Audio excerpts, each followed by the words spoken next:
just, like I said, it's quite difficult to review this because obviously we don't know where this is going to go. This could nosedive next week. Yeah, this would go off a I don't cliff. think it will, but It will.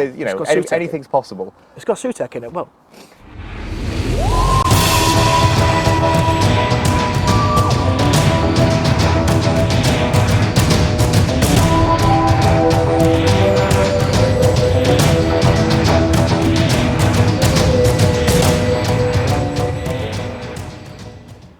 Well, that aged well.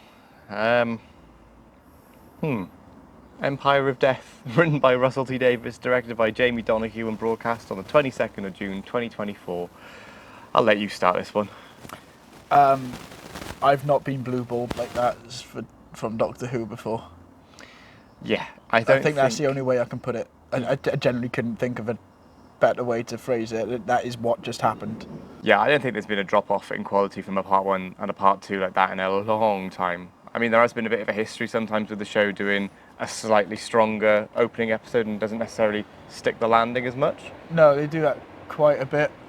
But the main one for me was like the Pandorica opens, and yeah, that like the Pandorica opens, great episode, really good, solid, like 9 out of 10.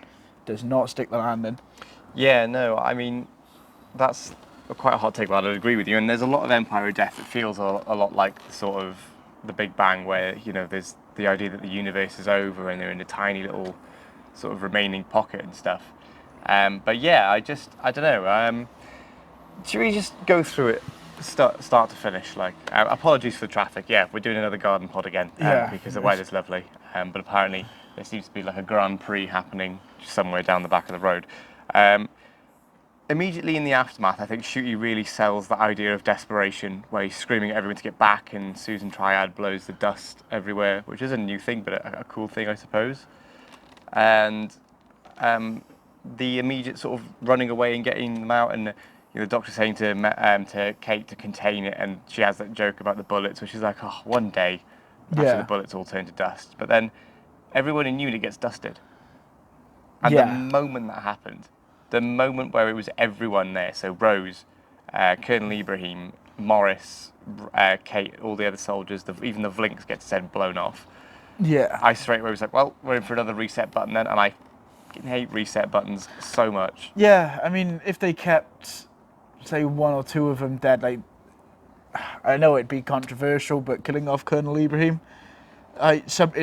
someone powerful, like in a powerful position, just if it was like just Kate and Ibrahim in that room, and them two are holding off, you sort of can buy into the stakes. But then when it happens to Carla, and then Cherry and Mrs. Flood, and it goes through the whole like city and then the whole world, you think, well, it's obviously going to be a reset button, and that's fine. Sometimes reset buttons are earned. If you look at like Infinity War and Endgame, that is kind of a reset button, really. But there's stakes to that, because there are people that don't make it through, and there are people that have to live with the consequences of missing 5 years, and that there's repercussions. Yeah, it's not just a case of bam, we're back to normal, or we'll shake off this bit of sand, everyone has to have a pizza. It just was bizarre.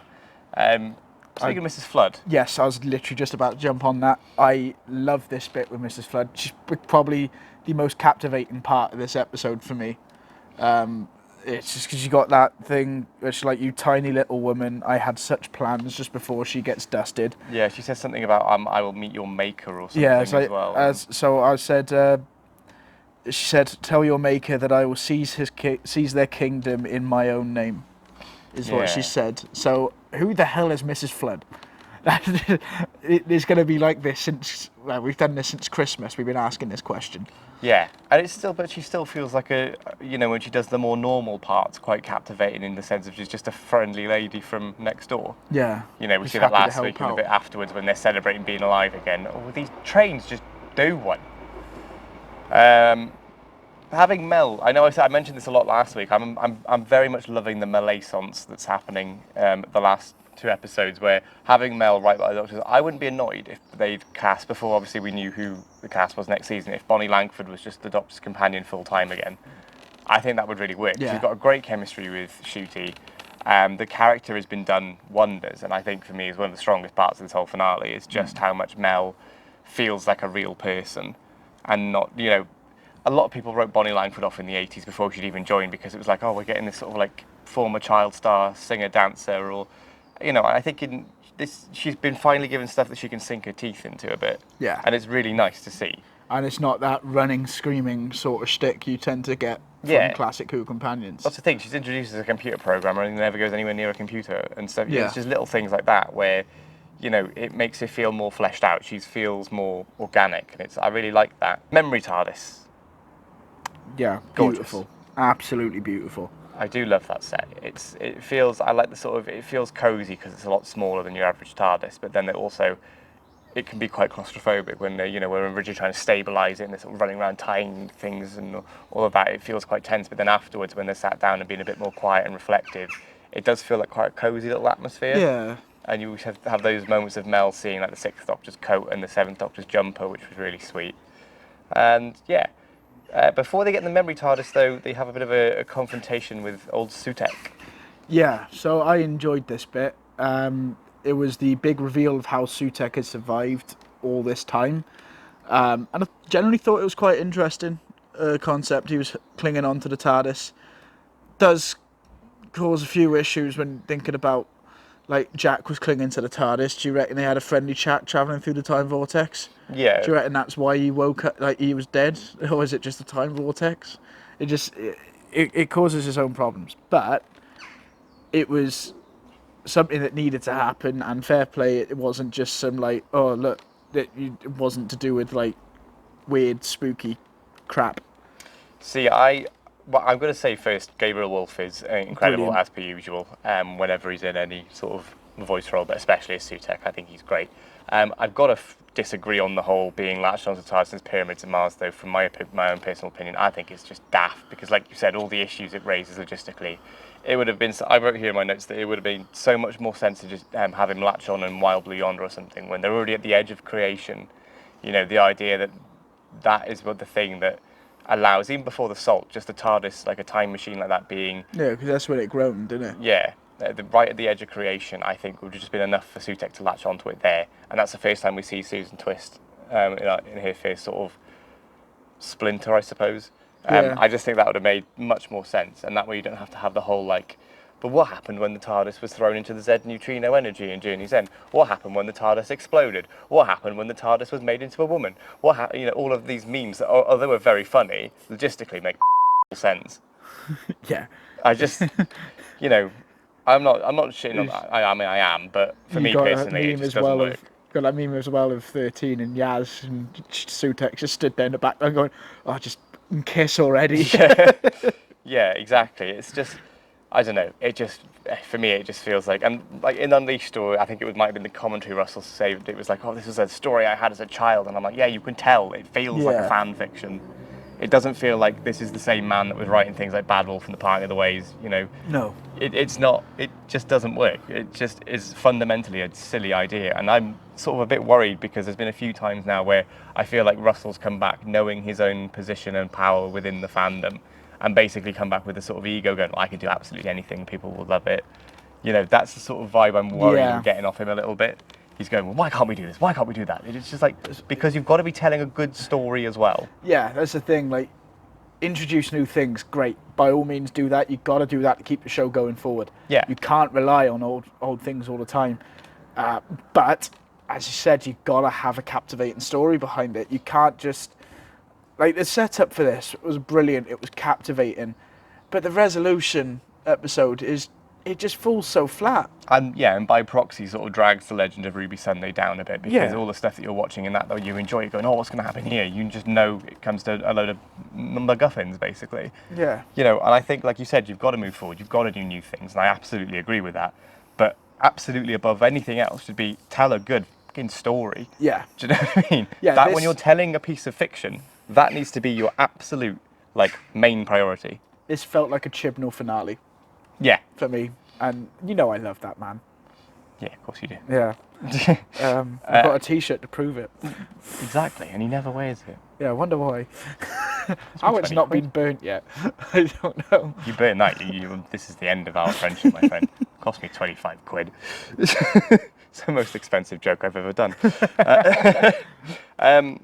Yeah, I think That would have made more sense. I like the idea that the perception filter is used to create these sort of Susan triad replicas, and it sort of ties into 73 yards with that idea of the TARDIS in perception filters. Yeah. But like, I don't think it's tied off neatly with in terms of like when Mel's like, but you've landed on Earth hundreds of times, and the Doctor's like, yeah, but she gets reborn, and the idea gets stronger, and it's like, what? But what?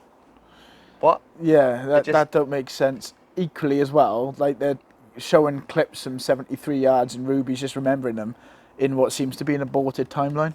I don't think she was setting really. I don't think she was explicitly remembering them. She says 73 yards, and she sort of goes, "Oh, I don't know." And then she has the moment of recognizing. Obviously, she recognizes Roger Ap Gwilym. She doesn't recognise him, but she recognises the other fellow whose name escapes me because he's a real world journalist. So she would have seen him. She goes, "That's the guy off the news," and but she's like, "Who's the other guy?" So I don't think she's necessarily remembering it. I think it's just a bit of familiarity ticking over. Maybe the TARDIS hasn't forgotten. Well, that's what I mean. I think this plays into the remembered TARDIS element of it. I will admit, though, the Susan Foreman misdirect was a load of... That was horrible, is what it was. Like, you've teased it so bloody much. Deliver it. Please, God damn it. But I think that's exactly why they've done it. Again, I think this is Russell knowing how the fans work and knowing the sort of expectations. And we as a fandom have absolutely no way of managing expectations in the slightest. No, the true. Slightest little breadcrumb, we expect everyone that we've ever seen in Doctor Who to be back once. Yeah, this is true. We are bad for that. They sort of play on this, and it's like, oh, you thought it was family. But that's how the story presented it. And that, is something else I'll get onto in a bit as well. But it just feels a bit naff to go make it so like explicitly about Susan and then not have any sort of payoff to that. So, I mean, I'm skipping right to the end here with the mother reveal. But for me, I felt like, maybe Ruby's mum's Susan. Yeah. Like, that's a possibility. Like, this whole thing seems to be centered around Susan as well. So maybe that's why she shrouded herself and stuff. Equally would explain why Sutek is scared of this woman. Because, I mean, Susan's the granddaughter of the Doctor.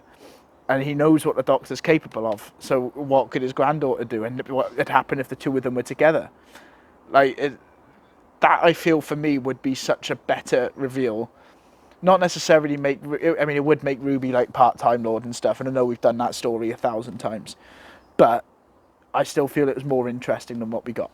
Yeah, and I just think as well, the idea of Sutek using Susan just feels completely off because he's like, oh, it was a trap to draw you in. And it's like, but why didn't you draw him in? You're sat on the TARDIS. Yeah, it's just bite his head off. You're binded to the TARDIS. You don't need a trap. You can just remanifest at any point you like and go, surprise, it's me. You could literally bite his head off as he's walking out the TARDIS. Like. Yeah, and it's like, I don't think Sutek really feels the need to go, right, I need to get a graphics design team in, I need to get some PR people. It just felt a bit too much like it was all to get that really good cliffhanger, which admittedly is a really good cliffhanger.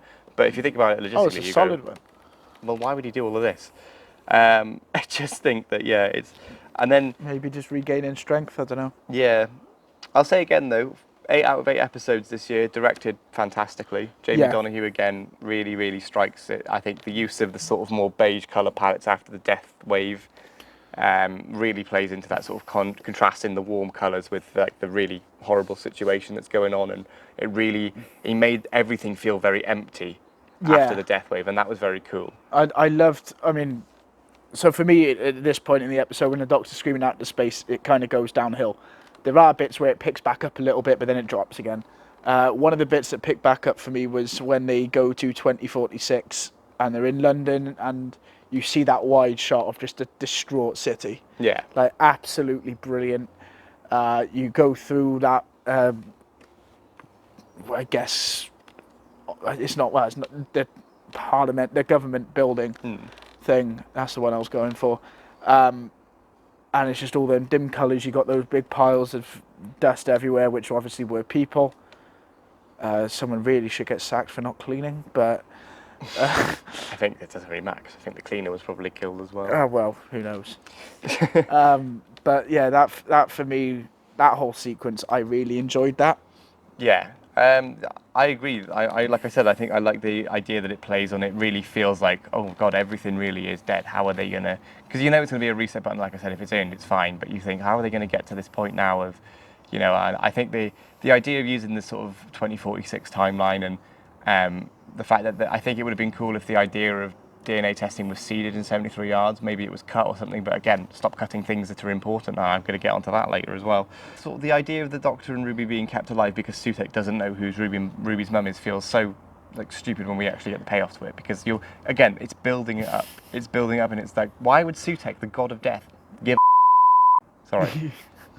Yeah, why you would can he just care? bleep that, yeah. Why would he care? No, exactly, especially with it being just an ordinary person. Like, this is where, coming back to, if it was Susan, he might care, because he's not met Susan before, but he knows she's a time lady. But he knows it isn't Susan because he's used Susan as the foundation for this stupid trap in the Yeah, first place. true. I just think it's really bizarre that he, for one, doesn't know. Because the Doctor, how could he not see this one woman? We've shed back to him. He probably hasn't seen everyone, is he? Like, surely. There's probably other people that have their back to the TARDIS at some point that he hasn't seen the face of. But more importantly, who cares?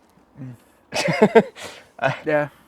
One of my favourite scenes, though, which is probably, I think, quite a hot take from quite a lot of people I've seen, I've called it quite pointless, is the scene where the Doctor meets the woman on the faraway planet as the death wave is sort of sweeping through, and it's sort of, I really like it because it amps up the idea that the death wave isn't just instant death, it's sort of like a slow build, and this woman's starting to forget things, and it's the horrible idea of that she's lost her daughter, but forgets that she's lost it, and then remembers that she's lost her daughter again, and that keeps happening, and the idea that facts are going, and there's just that really nice, really quiet, reflective scene of just the idea that this decay is happening, like, gradually as it gets further and further out.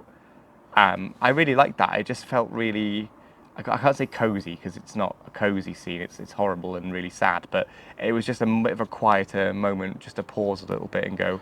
Yeah, it did bring the pacing down quite a bit, because obviously at the start of all of this you're going to have the pacing going up through the roof. Yeah. Because you got a lot going on. It didn't stop really until they were in the memory TARDIS, and they have that moment where the Doctor's screaming out of the TARDIS, which almost, I think, would have made quite a good cliffhanger on its own if they hadn't have just ended with the Sutek reveal. Yeah, no, I agree. But I think you would have lost a few bits and pieces. I think it's fine the way it is. But if they were to do that, if the Legend of Ruby Sunday was 5-10 minutes longer, you could have had that as the cliffhanger. Yeah, but I mean, yeah. it would have been interesting, because you'd then have like, how's the Doctor going to get out of this? How the hell is he going to get Unit back? Sort of stuff. Yeah. But yeah, I mean, I wasn't mad. I don't mind this scene. It does slow the pacing down, which I think the episode needed. But then after this scene, it kind of just gets ramped back up again, right to the big defeat Sutek bit. Yeah. And then it, like the pacing for me seems a bit all over the place for this episode. Yeah, I think this is one where it didn't really bother me as much. I think it's because obviously we'd seen them back to back in the biggest con I've ever had in a cinema. The fact that this episode went out 15 minutes later than it was available on iPlayer, because decided to stick an interval in for no reason whatsoever. No, it wasn't. It was 15 minutes. It was bang on time, because the first episode started at 11 on the dot and finished at 11:45. Oh, did it? Yeah. I take back what I said. I know that some people had that issue where it's maybe, well, we just went to Showcase and it's just a better cinema. Yeah. A bit more expensive, but you pay for quality, which we did not get. I spent a lot of money on Maltesers because I, for some reason, thought it was a good idea and I was quite hungry. I had pick a mix. I was happy. You were. So we have that sort of scene where it plays Tales of the TARDIS and ties that into it a bit, where we see where the Doctor and Ruby would have paused, and like the idea that Tales of the TARDIS takes place while Mel's just a kip in the corner was quite nice as well. Some funny bits in that. One thing that I think has got a few people's backs up is where the Ruby asks the Doctor, "Oh, who are those people?" And he goes, "Oh, they just travel in the TARDIS." And it's like, what the hell do you mean? That's you and Sarah Jane. Like, what are you on about? But then his memories are being destroyed. Yeah. I guess. But True. then he goes, and that's how me and Mel met. And it's just like, well, you obviously Mel's in the room, so you're going to remember meeting Mel. But how can you? I get where they're coming from, but I think that's what they're getting at, is memories are being destroyed, not just people. Yeah, and because you have that bit about meeting Einstein and everything, and then Mel goes, "Oh, did we? Oh, yeah." But yeah, no, I quite like the build up to Mel's reveal. The cultural appropriation line, I think, has also caused a bit of a thing, but I read that more as a sarcasm thing. Yeah. You know, the Doctor goes, "What was all the Egyptian stuff?" He goes, "Oh, cultural appropriation," because the joke is that it's Sutek and the Osirans are the reason that they basically created that Egyptian culture. It just, I don't know, I found that quite funny. That was my interpretation of it. Could have been wrong. Yeah, I didn't think much of it, to be honest. I just thought, oh, okay. Yeah. But the sort of slow takeover of Mel, where she starts hearing Sutek, and there's that sort of glow of the skull on her face, and we get these close-ups, and Mel starts acting a bit bizarre from that moment onwards. Sort of the way she speaks, she sort of like, "Can we find Ruby's mother?" and all that sort of like not quite the Mel that we know, but not far enough that it might instantly get your back up. It something's just still sort a of bit puts off. you off a little bit. And then you can see when the Doctor realises, because he's talking quite quick, and then he touches Mel's hand, and he stops for a second, like a second knows longer. that It's she's like, gone. yeah, he knows she's gone. She's Sutek's plaything now. I don't really get what actually happened to Mel though, because like she starts getting very cold, and there's like ice on the floor, and the snow starts happening in Church of the Bells, which I swear if I ever hear that song again, I'm gonna go mental. Purely because there was no bloody payoff for it. Well, it's just an annoying song anyway, and to hear it so often through. Stop it. I'll kill you. Yeah, but I don't really know how Sutek got to Mel through like what, giving her a cold or something. I don't know. I don't know. I mean, he's a god of death. He could probably just switch her off whenever he wants, really. Exactly. So what was the stuff about the church bells and all that? And yeah, so this is another gripe I have with this finale is every time Ruby's in a very serious situation, you get the music, you get the snow. Why isn't that, like, what relevance is that to everything that's gone on? Is kind of one of the main things you need to tie up, as it's been such a front and centre thing throughout every single episode.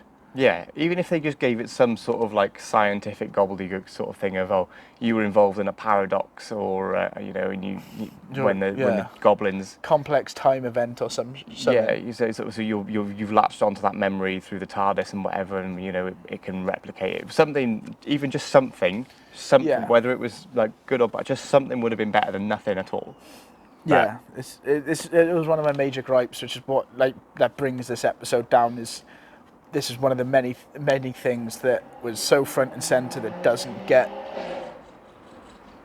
Lando Norris. That doesn't get a payoff. Yeah, really. Speaking of major gripes, so should we get to the sort of climax when they get transported back to unit? So yeah, we have a cool callback to the Doctor being tortured by Sutek with a green light and the same whoosh sound effect. Gives Shooty a good chance to do a bit of physical stuff that he's very good at. Ruby sort of taunts Sutek, and then we have the scene where the God of Death is defeated by a bungee cord and a bloody whistle. I know it's meant to be, it's intelligent rope and everything. It's a bloody whistle. He gets beaten up by a leash and a whistle. But it's the fact that they take him, they molecularly bond him to the TARDIS, that's fine, and then they stop him and chuck him into the vortex. But that's how, number one, that's exactly how they defeated him in Pyramids of Mars, so that's just lazy. And two, he sort of like burns up in the vortex. It's like, but you've just been sat on the back of the TARDIS for thousands of years. How are you now like, oh god, not the vortex? It's like, what does this mean? Say the TARDIS is protective shell or some shit. I don't know. But they wouldn't. But do you know what I mean? Just There's get just no that reason pig for from that. Looney Tunes. Oh, son of a gun. You thought I was going to say son of a bitch, didn't you? That's right there. You get yourself, folks. Yeah, I knew this would get a bit ranty, but it makes absolutely zero sense, and it's lazy writing to go. It really is. How did we trap Sutek the first time? I trapped him in the time corridor, and then it's like, I will throw him into the time vortex, even though he's just been manifested on TARDIS, which, lo and behold, travels through the time vortex. Yeah. And he's done that for thousands of years. Yeah, and then What? And then the reset button being him just like trying to grip onto the side of the thing, ripping it open. I was just like, this is really cheap.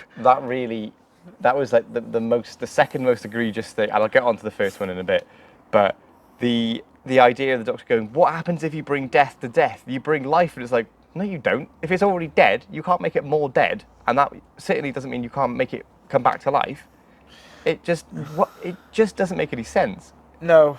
As reset buttons go, this is by far one of, I think, the weakest Doctor Who's ever done. One of the weakest I've ever seen in general, to be honest. Sort of like there's no logic to it. It's just going, oh, you bring death to death, do you? So everyone magically comes back to life and the day is saved, which I knew was going to happen. I knew it was going to happen from the moment where all of life was destroyed. Obviously, you're not just going to have the rest of Doctor Who being the Doctor, Mel and Ruby forever. No. No antagonist or anything. Obviously, that was going to happen. But just, like, surely there could have been some other way of getting around it. Yeah, this is what I mean when I feel like, because obviously with the ending we got as well, I feel if they'd fleshed out bits of in between a bit more, and then just had this be the payoff, and like this, like that be like the final scene, and the Doctor has just gone back to unit, made sure everyone's okay, and then they could have even left it on another cliffhanger, of Ruby realizing that they found her mum and just like having like we found her and then have it cut there. Yeah. Like, I feel like because then they can do that whole mum reveal thing in a bit of a fresher episode when people aren't going to be as taken in by this, but then it would require another episode, I guess, before Christmas. And if they did that as a cliffhanger, they'd have to make it someone more than just Yeah. Louise. Like, don't get me wrong, like the idea of Ruby's mum just being like, you know, a vulnerable teenager who gave up her child to, you know, escape from a Abusive family background. That's fine. There's nothing wrong with that.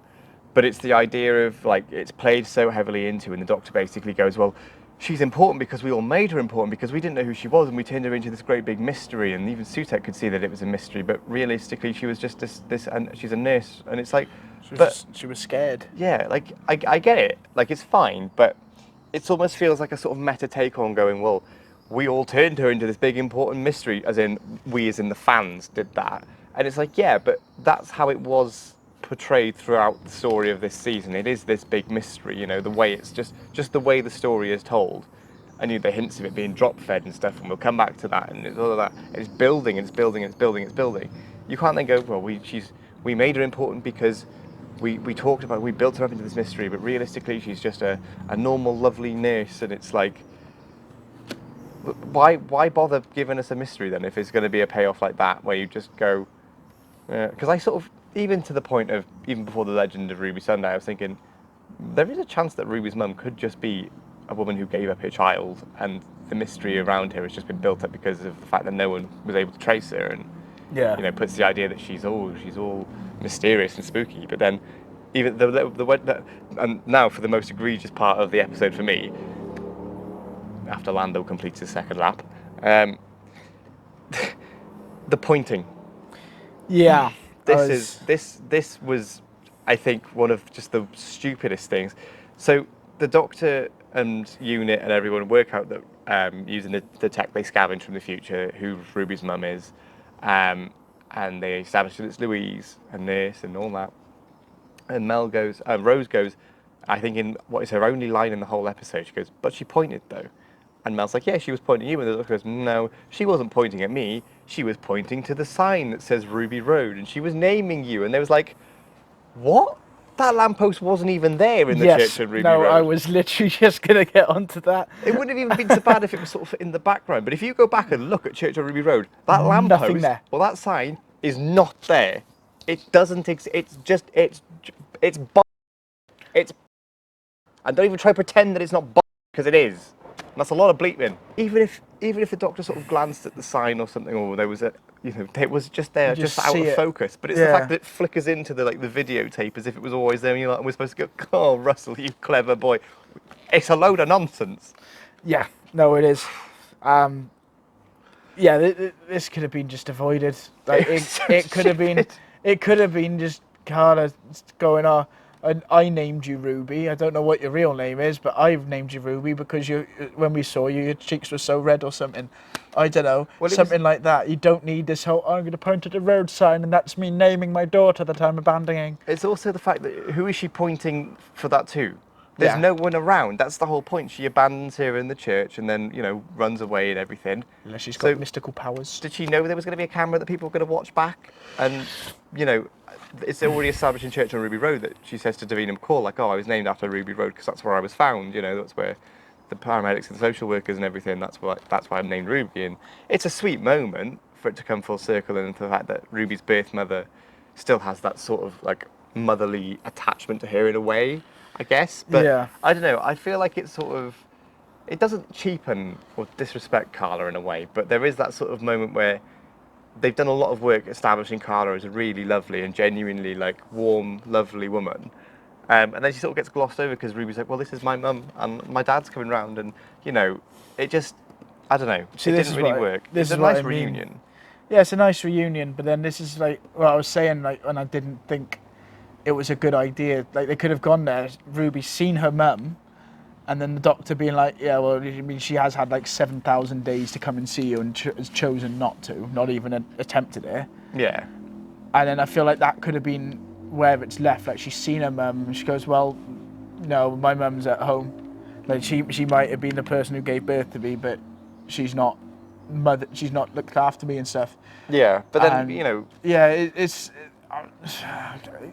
not going to happen. So I guess we'll never know. But for me, I feel that would have been a better way of doing it. It doesn't cheapen Carla, because I feel like this very much cheapens Carla, because we don't have a lot of her in the series anyway. yeah, and I would have liked to have seen more Yeah, of it. I would love to have had more family stuff involved in this series as a whole, especially where the Doctor meets them as well, because I need to see, especially in Legend of Ruby Sunday, the Doctor's like, oh yeah, but it's Carla, come on, just let her in. Like, he's known her for bloody years, but we don't see any of that development in their relationship. Yeah, you know, it's like I go back to that bit in Rogue where there's a very important scene that is a flashback, but it's the first time we actually see that scene. It's stuff like that, you know, and I think it's easy for us to say, well, I think it would be better for Ruby than this. Obviously, we're not adopted, so we don't know what it's like. Maybe that's exactly what someone in that situation would do. I just think that, you know, I like that you have the Doctor there to provide that idea of, well, you know, you could leave it, and she sort of storms and goes, no, and it's I mean, like I said, I've got no faults with the acting with this at all. You know, everybody elevates what some of the slot that they're actually given, especially our three regulars. I just, yeah, and the woman that plays Louise has a really nice scene, and it's the idea of like, you know, the meeting up, and she goes, oh, I was named after a road, which is my new favourite line after Do You Ever Dream About Being an Ambulance? You know, it's that sort of out of context, sounds absolutely stupid. But yeah, I think it's a nice that they sort of bring Louise into it, and the fact that Ruby's found her dad and she says goodbye to the Doctor in what is a very nice, well-acted scene, but I think because of just how my feelings of the finale, it never really like landed for me properly until watching it again. And it would have landed a lot harder had we... It would have been so much better had we not known that Ruby was going to return for Series 2. Yeah, I mean, they explicitly have publicised the fact that, I mean, they did have to, because the media kind of said, well, she's been sacked. Oh yeah, the filming locations, Gremlins, are on it all the time. Yeah. But they took too long to also clarify that she hadn't been sacked and everything. But I think that once when they announced Varada, like officially, they said that, you know, we'll be alongside Shooty and Millie. And I think if we already know she's coming back, it's sort of like pausing the story, but it's like that feels like this could be a goodbye. Like they could never see each other again. But I'm so glad that we do, because I think Millie Gibson is really good. Yeah, I love the chemistry they have together. They are so good. And I find the character of Ruby very endearing, and I'm glad we get to see more of her. It just makes me go, what was the point? I do like the fact that they say goodbye in their original costumes. That was quite a cool little touch, bringing it full circle. And I think that, like I said before, that leather jacket with the colourful stripy top is by far, in a way, my favourite Shooty costume so far.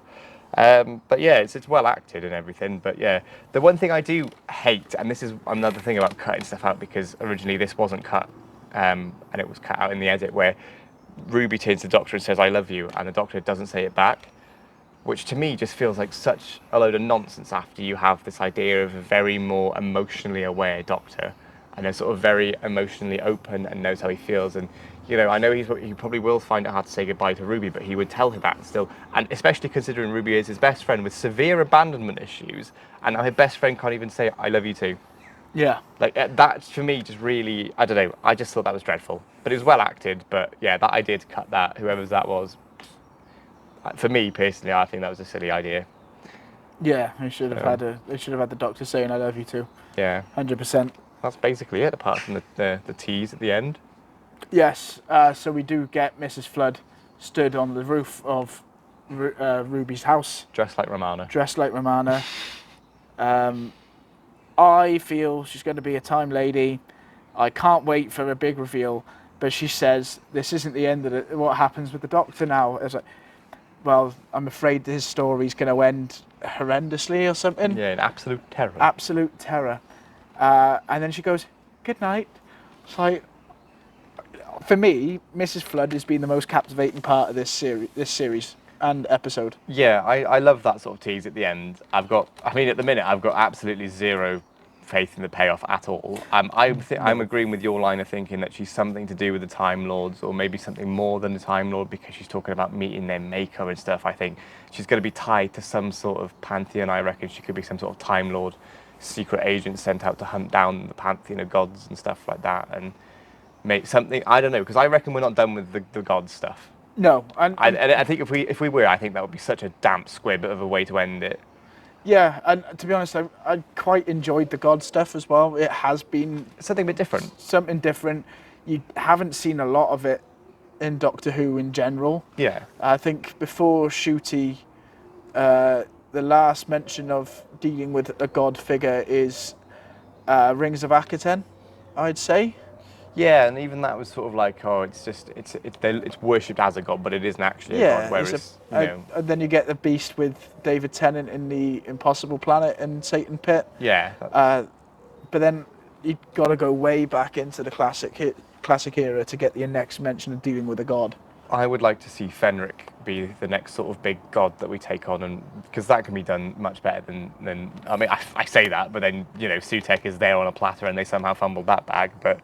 Fenric or the Mara, I think, would be quite a cool one, because I'd like to see the idea of the gods getting more chaotic. Now that Sutek is gone and he's been established as the figurehead for the Pantheon, I'd like the idea that now the sort of like the rules are really off with the rest of the Pantheon now, because Daddy's off. Do you know what I mean? Can we see them fighting for that throne? Yeah, sort of like almost like a Sandman-esque sort of who gets to be the leader of the gods kind of thing, and that sort of the Doctor getting drawn into that. That's where I'd like to see Series 2 go into that a bit. But who knows? To be honest, I mean, I know they've wrapped up the Trickster arc very well in Sarah Jane Adventures, but I would be happy to see him come back in some form, just for like not even like for as a main villain, but if they do like an episode where they have a load of the gods in a scene, just to see him, not even them have to have any words or anything, but just to see him involved. Yeah, I mean, I said on Twitter the other week, because a lot of people were theorising that Trickster was going to be involved. I was sort of like, well, am I the only one who's not asked? I think they did everything they can with him in Sarah Jane Adventures. Oh, look, it's a god that changes history, and then it'll get put back when someone makes like a sort of there's not much more you can really do with that. No, and that's why I don't want to see him come back as the main villain. I feel it was all wrapped up very neat and tidy in Sarah Jane Adventures, and it was a very satisfying end to the story for me. Which cannot be said about Doctor Who Season 1. No. Which we'll get into next week as our final video before we take a little break. We're going to just do a recap of Series 1. We're going to look back at the predictions we made way back. I think it was about April time, maybe. April, May. We made some predictions, see how many we got right. I'm going for a big fat 0, I think. I can't remember what we predicted, to be fair. No, me. I know the only one I can think of what we got right was... I predicted 73 Yards was going to be Dr. Light, and you predicted Legend of Ruby Sunday was going to be Dr. Light. So that's the only one I can remember. Yeah. But the others, I can't remember. But yeah, that's the end of Empire of Death. Highlight for you? This is a struggle. I'd say that scene in the time window between the Doctor, Ruby, and Sutek and Mel. I thought that was quite good. You've got the Doctor just sort of goading Sutek because he knows Sutek's not going to kill him, but he doesn't know why, and he's just like trying to just really wind him up and be like, look, I'm here, you can kill me, but you're not going to because you're scared. I feel he's gone now. I had a hiccup. I feel that was for me the highlight of the episode. That's fair. Are you going to give it a score? Have you got a number? Episode or story? As Empire of Death. As Empire of Death, I would be hard pressed to give it more than a 5. Fair. I'm going 4. Yeah. I was that disappointed by it. The bits that I liked of sort of, the direction and stuff like that, and the sort of before they get, before that sort of blackout after the memory TARDIS, before everything gets wiped. Well, even before that, when everything's being wiped out, it sort of loses me there. The stuff with Mel, like I said, I really like that Mel's sort of come back into her own, and like I said, it's well acted and stuff. But for me, my highlight is just the scene where the Doctor speaks to the woman Sean Clifford's character on the alien planet, just because it's just a nice way of expanding the idea of this. And I would have liked to have seen more of that in a way. I'd have liked to have seen more evidence of the idea, maybe an entire episode dedicated to sort of just the Doctor, Mel and Ruby in this like universe that's been destroyed and them having to just piece bits together to get this TARDIS to work. I think that would have made quite a good episode on its own. Yeah. And sort of seeing like the idea of this poor woman who's like having to forget and remember that she's lost her daughter, and you know that the memory and facts and knowledge is just collapsing around them. That's a really cool like, abstract concept, which just really sort of creams my scones. Yeah, I mean, I did love the bit with Colonel Ibrahim as well at the end, where Susan Triad's like, I mean, yeah, I'll take the job at UNIT. I mean, I'll do anything to help. I'll even make the tea. And he's like, did you make this tea? She goes, yeah, don't make the tea. Like that did tickle me quite a bit. Yeah, there's some, and I think we'll save sort of the Susan twist discussion for a wrap up. But I would like to see more of Susan Triad. Yeah. You know, now she's there, I think it's quite interesting. Like the idea of this woman that's been created by a god of death now sort of going on to help you. Of course, Kate was there with a bloody recruitment plan. Honestly, she must be absolutely raking it, and she must get recruitment agency offers all the time. She's like, you might just get a job for everyone. She must be on commission at this point. She must be, and we can see that UNIT clearly pays well, and she's like the big chief, and she's probably taking commission for how many people she hires. There's no wonder that everyone she has like 2 conversations with. Do you want a job? Do you want a job? Do you want a job? Yeah. Anyway, yeah, there we are. Please let us know your thoughts on this in the comments below. If you agree with us, if you don't, Let us know why. yeah, let us know why. Yeah, so leave that in the comment section below. Don't forget to like, share, and subscribe as well ahead of our recap of Series 1. You can go back and watch all of the other episodes that we reviewed as well from Series 1, 2. They'll all be, the playlist will be somewhere. Yeah, I mean, after our break as well, we've got some fun plans. We're also planning to return to Big Finish. Yes, as that'll well. Be our sort of ongoing project, Yeah. and then we're going to be doing some more fun things in between. Yes, in the interim up to Christmas, which is the next episode in the first drought of the new year. Yeah. The new era, even. But don't worry, we'll keep you covered. Yeah. And we will see you all very soon. I've got to go inside because these trains are doing my head in, and my nose feel like it's going to fall off because of all the pollen that's out here. I am struggling. I've held it together quite well, so Have a good evening.